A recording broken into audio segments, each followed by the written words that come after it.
जंगल में शेरनी अपने दो बेटों के साथ रहती थी। शेरनी का बड़ा बेटा सिम्बा बहुत ही सुंदर और सुशील था। वो सभी जानवरों की बड़ी इज्जत किया करता था। लेकिन शेरनी का छोटा बेटा गब्बर बड़ा ही खुदगर्ज किस्म का था। वो कभी किसी की भी मदद नहीं करता था। सभी जानवर भी सिम्बा की बहुत इज्जत करते और उसे दुआएं देते थे। यह सब देख गब्बर बहुत चिढ़ता था। अरे जब देखो सभी जानवर इस सिम्बा के गुण गाते रहते हैं। इसके होते हुए कोई मेरी इज्जत नहीं कर सकता। एक बार सिम्बा और गब्बर दोनों नदी पर पानी पीने के लिए जाते हैं। सिम्बा जब पानी पी रहा था तो गब्बर अपने मन में सोचता है, अरे यह एक अच्छा मौका है इस सिम्बा से छुटकारा पाने का। आज मैं यहीं इसका किस्सा खत्म कर देता हूँ। यह सोचकर गब्बर सिम्बा को पीछे से धक्का देकर नदी के अंदर गिर देता है और सिम्बा नदी में बहता बहता आगे निकल जाता है। तब गब्बर अपनी माँ के पास जाता है और बहुत दुखी होकर बोलता है, सुनो माँ सुनो, सिम्बा भाई और मैं नदी में पानी पीने गए हुए थे, लेकिन सिम्बा भाई का पानी पीते हुए पैर फिसल गया और वो नदी में डूबकर मर गया। माँ, मैं अपने भाई को नहीं बचा सका। यह सुनकर शेरनी को बहुत बड़ा सदमा पहुंचता है, क्योंकि शेरनी को सिम्बा से बड़ा लगाव था। वह उससे बहुत प्रेम करती थी। उधर सिम्बा को नदी में बहता देख एक दूसरे जंगल की गाय देख लेती है और वो जंगल से भागकर नदी में एक पेड़ को डाल देती है, जिसमें आकर सिम्बा रुक जाता है। तब गाय सिम्बा को बाहर निकाल देती है।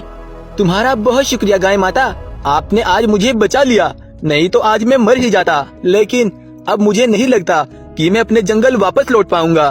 कोई बात नहीं बेटा, कोई बात नहीं, तुम उदास मत होना। आज से तुम मेरे साथ रहो, हम दोनों आराम से रह सकते हैं।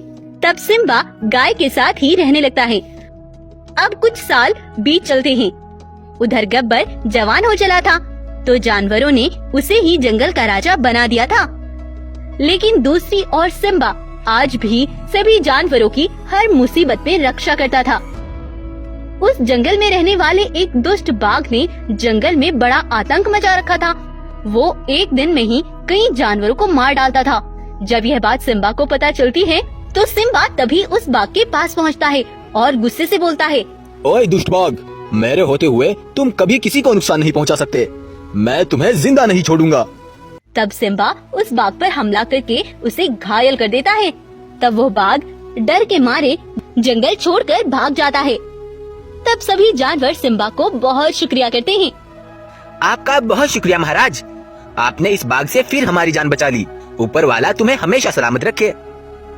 इधर जानवरों की उस बाघ से जान बची तो उधर वो बाघ गब्बर के जंगल में पहुंचकर जानवरों को परेशान करना शुरू कर देता है। शेरनी जब उस बाघ को जानवरों का शिकार करते देखती है तो वो जल्दी से गब्बर के पास जाती है और कहती है, सुनो सुनो बेटा, सुनो, हमारे जंगल में कहीं से एक बाघ घुस आया है। उसने जानवरों का शिकार करना शुरू कर दिया है बेटा, तुम्हें उसे जाकर रोकना होगा। बेटा जाओ, जल्दी से जाओ और उसे ये करने से रोको। तब गब्बर जल्दी से उस बाघ के पास पहुंचता है। गब्बर को देख बाघ गुस्से से बोलता है, अच्छा तो यहाँ भी रास्ते में कांटा है, चलो पहले इससे ही निपट लेता हूँ। तब बाघ और गब्बर के बीच लड़ाई शुरू हो जाती है और बाघ गब्बर को बहुत घायल कर देता है। तभी उसे सिम्बा शेर के जंगल में रहने वाली चील देख लेती है और तेजी से सिम्बा के पास पहुंचती है।